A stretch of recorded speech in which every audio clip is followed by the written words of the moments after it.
Merci de nous rester fidèles, mesdames, messieurs. Bonsoir, bienvenue dans le 20h à la une de l'actualité. Lutte contre la corruption. Le Sénégal peine à vaincre le mal et reste dans la zone rouge. C'est ce qui ressort du rapport 2018 du Forum civil. L'organisation réclame de nouvelles lois et des enquêtes parlementaires sur les grands chantiers de l'État. De gros bras armés, tel est désormais le décor autour des hommes politiques à quelques semaines de la présidentielle. Une situation qui peut être lourde de danger et qui inquiète de nombreux Sénégalais. La Jama'atoul Ibadur Rahman n'hésite plus à dénoncer un terrorisme développé par la classe politique. Manifestation de colère des populations de Darou Marnane dans le département de Gossas. Elles sont descendues dans la rue avec des brassards rouges pour dénoncer les difficiles conditions de vie dans cette partie du Saloum. Une ambulance et de l'eau potable constituent leur principale doléance. Tels sont les grands titres.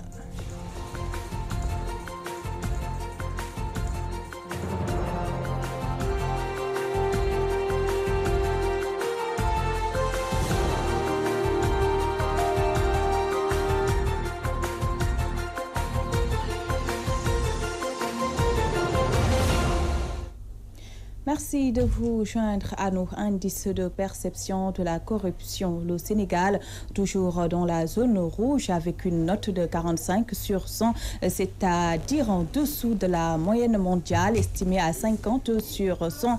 Au cours de la cérémonie de présentation de son rapport 2018 ce mardi, le Forum civil a recommandé l'adoption de nouvelles lois et des enquêtes sur les grands projets de l'État. Birahim Seck, le coordonnateur du Forum civil, explique au micro de Rohan Donga. Nous avons appelé la presse aujourd'hui pour communiquer sur les résultats de l'indice de perception de la corruption, qu'on appelle IPC. On s'est rendu compte que le Sénégal est toujours dans la zone rouge. Autrement dit, le Sénégal est dans une logique de stagnation. Pourquoi logique de stagnation? Parce que depuis 2016, le Sénégal n'arrive plus à dépasser la note de 45. Après analyse, on s'est rendu compte que cette stagnation du Sénégal dans la zone rouge, avec la note de 45 sur 100, est due simplement à un affaiblissement de la volonté politique de lutter contre la corruption, et qui se justifie souvent par l'inaction de la justice, l'inaction des corps de contrôle, le comportement des autorités administratives à refuser de transmettre certains rapports à la justice ou bien à certains corps de contrôle, mais également l'arrêt inexpliqué et incompréhensible de la traque des biens mal acquis. Et à ce stade, le Forum civil a fait quelques recommandations. Le premier axe va consister à l'adoption d'un certain nombre de textes allant dans le sens de la bonne gouvernance, et qui est relatif à l'accès à l'information, l'adoption de textes contre les conflits d'intérêts, l'adoption également de textes pour le financement des partis politiques, mais également l'adoption de textes pour l'interdiction des agents de la régie financière à s'impliquer dans la politique. Demander à nouveau au procureur de la République de s'autosaisir sur l'affaire qui oppose bien sûr M. Mamour Diallo et M. Ousmane Sonko, l'affaire des 94 milliards, de mettre également une commission d'enquête parlementaire sur les conditions d'octroi du port de Bargny, la concession également de Nécotrans, mais également le financement de Ila Touba, le financement du bilan administratif, le financement du pôle de Diamniadio, etc.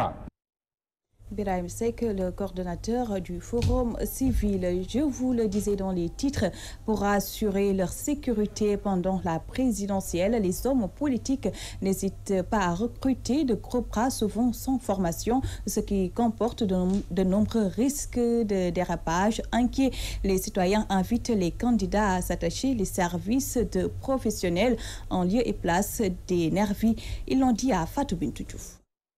Beaucoup de tensions en direction de la présidentielle de 2019, de gros bras déjà recrutés par certains hommes politiques pour assurer leur sécurité. Parce que comme c'est jamais sûr les élections, je me souviens que quand il y a eu Abdoulaye Wade et Macky Sall pendant les élections, il y a eu quand même des émeutes. Peut-être qu'ils recrutent il n'y a pas assez d'agents de sécurité, donc ils doivent recruter peut-être des lutteurs ou des choses comme ça. Certainement pour protéger peut-être leur boutique ou leur voiture, ou je sais pas quoi. Mais je pense que c'est quand même une bonne chose. C'est une prévention. Il y a des professionnels à cela. Mais des nervis, recruter des nervis, c'est-à-dire que des gens qui n'ont absolument rien à faire, qui sont des aigris, deviennent des nervis. Mais c'est la défaite aux politiciens. Des gens au pouvoir comme de l'opposition. Avoir des machettes, des couteaux, ça c'est du n'importe quoi. C'est pas une protection ça. Il y a un métier, il y a un corps à cela pour protéger une personne. Quand j'entends un ministre de la République dire que je vais recruter des gros bras pour ma protection, ça c'est exciter les gens. La mise à sac du siège du parti Pastef à Yoff est une illustration de la violence préélectorale. Pour parer à cette violence, mieux vaut recruter des professionnels au lieu de miser sur des nervis. Il y a beaucoup de gens qui ne font pas la sécurité. Vous voyez, ils portent des tenues de cagoules, hein, des tenues des gendarmes, des policiers. Ça, moi je dis que c'est une usurpation de fonction. Il faut que les gens aillent sur les écoles de sécurité et puis prendre des professionnels. Il y a des sociétés de gardiennage, il y a des hommes qui sont formés pour cela, pour protéger une personne. Ils n'ont qu'à aller voir ces gens-là, des professionnels, pour faire ça. À la veille de l'élection présidentielle du 24 février, chaque candidat organise sa sécurité et les politiques recrutent des agents, des lutteurs ou autres gros bras pour gérer leur sécurité. Les citoyens les incitent au respect des règles minimales et de maintien de l'ordre. Fatou Bintou Diouf, violence électorale, toujours la Jamaatoul Ibadou Rahman hausse le ton et s'indigne au cours d'une rencontre à Louga. Le président de la dite structure, Dr Abdoulaye Lam, a souligné que la sécurité des Sénégalais est aujourd'hui menacée à cause des politiques. Le voici au micro de Omar Kaïré. bu daga nee ma wax terrorisme ma ne ñoom ñooy terroristes yi léegi sax far nag dañoo wax terrorisme agsi na fi muy politiciens yi fi mu ne terroriste nit ñi tax nañ nit ñi amatuñ jàmm. Les politiciens nous terrorisent. Ils ont pris en otage les Sénégalais. Aujourd'hui, les populations ont peur à cause de leur comportement et leur discours très violents. Et je pense que personne d'entre eux ne voudrait gagner cette élection dans la violence. Donc, il faut qu'ils savent raison garder. Aujourd'hui, ces politiciens menacent notre sécurité. Il faut oser le dire. Ce sont les populations qui vont élire le président, personne d'autre. Il faut donc que ces candidats tiennent un discours de vérité et qu'ils prennent des engagements qu'ils pourront réaliser une fois élus. Nous ne voulons pas également ces candidats qui sont de connivence avec l'Occident ou autres partenaires étrangers, parce que ces derniers ne cherchent que leurs intérêts. Nous invitons donc les Sénégalais à la vigilance pour choisir un candidat qui va se préoccuper de leurs besoins. ñu xool kiñ jàpp ne incha allahu taala kii buñ ko tegee mbir mi ci loxoom dina ko yóbbu fi ñu bëgg ñu am fulla ju toll ni jox ko kooka. Diamaguène Sicap Mbao, les femmes de Benno Bokk Yakaar dénoncent ce qu'elles qualifient d'appel à la désobéissance civile lancé par les responsables de l'opposition. Elles estiment que ces derniers sont en perte de vitesse et ne doivent être suivis dans leur dérive. Propos tenus au cours d'un meeting de remobilisation. Les détails avec Théodore Semedo. Appel de l'opposition à la désobéissance civile, les femmes de Benno Bokk Yakaar de la commune de Diamaguène Sicap Mbao déplorent et invitent d'ailleurs les jeunes à ne pas suivre leurs adversaires en perte de vitesse sur le terrain de la tension. Oui, vous savez, l'appel de l'opposition, moi je leur considère comme des morts-nés. Ils sont nés morts déjà. Juste pour vous dire qu'ils ne représentent rien au niveau du Sénégal. Et nous, en tant que femmes, nous appelons aux jeunes au calme. Parce que nous sommes les mamans et ces jeunes-là, ce sont nos enfants, ce sont nos fils. Il ne faut pas qu'ils prêtent le flanc à des gens qui ont déjà perdu le combat. Il ne faut pas qu'ils prêtent le flanc, il ne faut pas qu'ils acceptent qu'ils soient entraînés dans des combats inutiles. Donc qu'ils restent chez eux, qu'ils choisissent le bon candidat. On ne souhaite pas ça parce que la violence, ça ne sert à rien. Donc il faut que vraiment l'opposition, ce qu'il est en train de faire, d'éviter ça, parce que la violence ne sert à rien. Ils n'ont qu'à laisser les urnes parler. Ces femmes de la mouvance présidentielle, au cours d'un meeting de mobilisation à Sicap Mbao, n'ont pas manqué d'appeler leurs sœurs de parti au renforcement de la dynamique militaire pour défendre le bilan de leur candidat et à barrer la route à l'opposition. Donc les femmes de Benno Bokk Yakaar se sont mobilisées et ils ont pris comme coordinatrice une députée qui fait partie de la coalition. Donc nous sommes regroupés aujourd'hui autour des femmes de Benno Bokk Yakaar. Tantôt ma sœur elle a cité la coalition au niveau de la commune. Donc aujourd'hui nous avons travaillé avec toutes les coalitions, avec toutes les femmes, des responsables, dont des honorables députés, Madame Camara. Nous avons fait ce beau travail juste pour rassurer le président. L'occasion que nous avons pour lancer la campagne qui va venir d'ici une semaine. De ce fait que nous allons descendre sur le terrain en faisant des VAD, des porte-à-porte. Donc nous serons juste près de la population. Ces militants de Benno Bokk Yakaar qui se disent déterminés à réélire le candidat Macky Sall dès le premier tour de la présidentielle annonce une série d'activités dans tous les quartiers de leur commune. Théodore Semedo, Diamaguène Sicap Mbao, Walfadjri. On en vient à la colère des populations de Darou Marnane dans le département de Gossas. Arborant des brassards rouges, elles ont dénoncé l'état de dénuement dans lequel se trouve cette localité qui n'a ni ambulance ni eau potable. Al-Hassan Ba. Brassard rouge en bandoulière et banderole, telle est l'image émanante de la forte mobilisation des habitants de Darou Marnane dans la commune d'Embar, département de Gossas. Ils sont sortis pour déplorer les situations difficiles qu'ils vivent. Leur poste de santé ne disposant pas d'ambulance, un mal dont ils souhaitent se débarrasser au plus vite. L'évacuation se fait par des charrettes sur des routes caouteuses pour aller à Gossas. C'est nous les femmes qui payons les pots cassés car on éprouve d'énormes difficultés pour l'évacuation des femmes enceintes. Le maire nous avait promis une ambulance. Il soutenait être au port de Dakar, mais depuis lors, rien que nenni. L'état de délabrement avancé du forage et la mauvaise qualité de l'eau qu'il fournit inquiètent aussi les populations de Darou Marnane. Nous n'avons plus de l'eau potable car on a une forage qui vit sous la suite d'une menace. Les supports du château d'eau ne parviennent plus à supporter le poids du château d'eau, qui est complètement fissuré, sans oublier la consommation d'une eau impropre. Ils sont venus simuler une cérémonie de pose de première prière d'un nouveau forage. Il y a de cela 10 ans. Ce n'est pas sérieux. Très fatigués d'être des instruments à usage électoral pour les politiciens qui ne tiennent pas leurs promesses, ces habitants suggèrent à ces derniers de ne plus venir les déranger s'ils ne résolvent pas leurs problèmes. Nous lançons appel pour avertir les mauvais politiciens qui sont dans le département, surtout dans la commune d'Ambar, qu'on a marre à vos promesses non réalisées. Nous ne sommes plus des bénévoles. La population de Darman, on a marre de vos promesses. Nous ne besoin plus de nos mauvais politiciens qui sont dans le département de Gossas. su fekkee li ñu doon wax dara lañ ci mënul nañ ñu bàyyi ngir yàlla ñu nekk ci lañ doon dundee daaw ak daawaati jéeg ba ca suñ maam yi ba léegi. Pour rappel, Darou Marnane est l'un des plus grands villages de la commune de Mbar. Peuplé de 4000 habitants, polarisant une trentaine de villages, cette localité peine à se doter d'infrastructures de base les plus élémentaires depuis sa création. Darou Marnane, Al-Hassan Ba, Yaya Guissé, Walfadjri. Journée sans pain à Diourbel, la Fédération des boulangers qui réclame l'augmentation du prix de la baguette a décrété cette journée pour rappeler aux autorités cette doléance.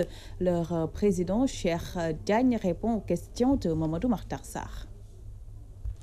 Aujourd'hui, on a observé une journée sans pain parce que pourquoi on a des difficultés par rapport à la baguette que nous produisons et la baguette est très faible. On n'arrive pas à même faire de la qualité sur cette baguette-là.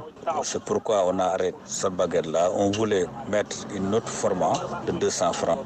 L'arrêté ministériel ne nous permet pas de le faire. On est obligé de revenir en faisant des baguettes de 100 francs. Après avoir mis ça sur le marché, on a constaté que ça n'arrange pas les consommateurs. C'est pourquoi on était obligé d'arrêter la production pour pouvoir en tout cas trouver une solution. Et aujourd'hui, le commissaire du commerce nous a appelé pour que qu'on discute. Et en tout cas, sur ce point-là, je pense qu'il y aura de consensus. Si toutefois qu'il y a consensus, nous allons en tout cas reprendre le service. On l'a fait, mais malgré nous, parce que compte tenu de la contexte, on ne voulait pas quand même faire cette situation, mais quand même, si toutefois que quelqu'un tient dos au métier, obligé en tout cas de... Voilà le but de notre grève, de notre arrêt de production. Et nous voulons quand même, en tout cas minimum, d'augmenter le poids et le prix. Ce que nous voulons. Nous voulons également aussi le ministre nous recevoir, parce que le problème, c'est un problème national. Parlons éducation. 3 mois après l'ouverture des classes, le concept Ubitei Djangotei n'est toujours pas effectif dans le département de Bakel. C'est le cas à Sébou où les parents d'élèves attendent encore des professeurs pour le seul collège de la localité. D'ailleurs, plus de 200 élèves ont déjà abandonné les études. Leur réaction dans ce Vox Pop réalisé par Alassane Diallo. Ubitei Djangotei amul donc dans notre commune de Balou, ni professeur, on n'en a rien. On a parcouru toute la région du Sénégal. On est parti de Bakel à Tamba. Il y a de Tamba, on a tout fait, rien ne marche. L'État l'a dit, mais nous, Amoul Ubitei Djangotei, Ubitei Djangotei, mois des années. Les élèves, on a plus de 200 élèves qui est là, qui ont abandonné l'école. Moi, j'en fais partie. Ça fait 3 ans, on a fait toutes les procédures de la demande. C'est arrivé au ministère de l'Éducation, mais jusqu'à présent, nous sommes en attente. Qu'est-ce que nous réclamons? Parce que nous avons entendu, il y a Djangotei, Ubitei Djangotei. Mais c'est-à-dire, ça, nous ne faisons pas partie. Non. Parce que ça fait plus de 3 ans que le collège est prêt. Et maintenant, qu'est-ce qui nous manque? C'est des enseignants. Et nous attendons toujours des enseignants au niveau de l'État. Élèves de Sébou, nous réclamons des professeurs pour notre collège construit et équipé depuis 2016 pour lutter contre les abandons. Si le Sénégal va mal, on est dans les mal. Nous faisons tout pour que le Sénégal aille mieux. On dit que l'État, qu'il nous regarde en face, c'est la sens que l'État sénégalais a. C'est sa jeunesse qui font tout du mal du monde pour aller immigrer. Et les gens se tuent en traversant la Méditerranée. Le collectif Sam Samagor de Bambilor réclame la restitution des terres affectées aux populations par Maître Abdoulaye Wade, occupées actuellement par des privés, les ayant droit court derrière leurs actes écrits à la spoliation. Pape Laïsar, leur porte-parole, est interrogé par Nachib Sagna. L'objectif principal est de défendre les intérêts de Bambilor et des Bambilorois. Son Excellence, Monsieur le Président de la République, Macky Sall. Monsieur le Président de la République, les populations du village de Bambilor vous demandent solennellement la régularisation des 60 hectares sur le titre 1975-1. Décidé par l'État du Sénégal, motivé par le décret numéro 2006-103 en date du 3 février 2006, à son article 1er, est déclaré d'utilité publique. Le maintien des villages situés sur l'assiette du titre foncier numéro 1975-R, de leur dépendance ainsi que de l'espace nécessaire à leur survie et à leur extension. Monsieur le Président, depuis la délimitation des 60 hectares, les services compétents qui étaient à l'époque accompagnés des conseillers municipaux de Bambilor et du représentant du chef de village. Jusque-là, nous attendons une notification certifiant la régularisation des terres. Nous tenons également à vous informer que Bambilor est en train de perdre ses terres qui étaient exploitées par nos ancêtres. Par ailleurs, Excellence, nous avons constaté que la société Télium, propriété des Acquis, a empiété sur le TF 4868 sur une bande de 110 mètres après sa délimitation. Alors que cet espace ouvrant sur l'axe Bambilor-Lac-Rose pouvait être utile pour les populations. Nous vous prions de matérialiser de manière définitive l'extension de Bambilor sur le TF 1975R et la régularisation du TF 4868. Nous comptons sur votre clairvoyance et votre diligence pour régler définitivement la crise de cœur des populations de Bambilor. Bambilor, une terre de litige foncier, des conflits qui rythment désormais le quotidien des populations. Ces dernières perdent souvent leurs terres au profit de coopérations d'habitat. Dernier exemple en date, des maraîchers qui refusent de quitter un terrain appartenant à des héritiers. Ahmed Khan parle en leur nom. Il est avec Nachib Sanya. Suite à la demande des agriculteurs qui occupent le site dénommé Lendeng, Niawal, Idok et Bet, et de manière illégale pour une régularisation en faveur du site en zone d'agricole. Nous, les héritiers et ayants droit, avec des documents, à savoir des certificats administratifs, des réquisitions, afin d'immatriculation des titres fonciers, tenons à attirer l'attention des autorités compétentes et concernées que ce site nous appartient. Si un programme quelconque doit se tenir sur ce site, nous devons être impliqués en tant qu'ayant droit légitime. Alors que le tribunal les a déboutés et assignés à quitter le site qu'ils occupent de manière illégale. Je tiens à signaler que ces terres occupées par la Sococim, plus particulièrement les carrières, leur ont été attribuées par nos ancêtres de leur vivant.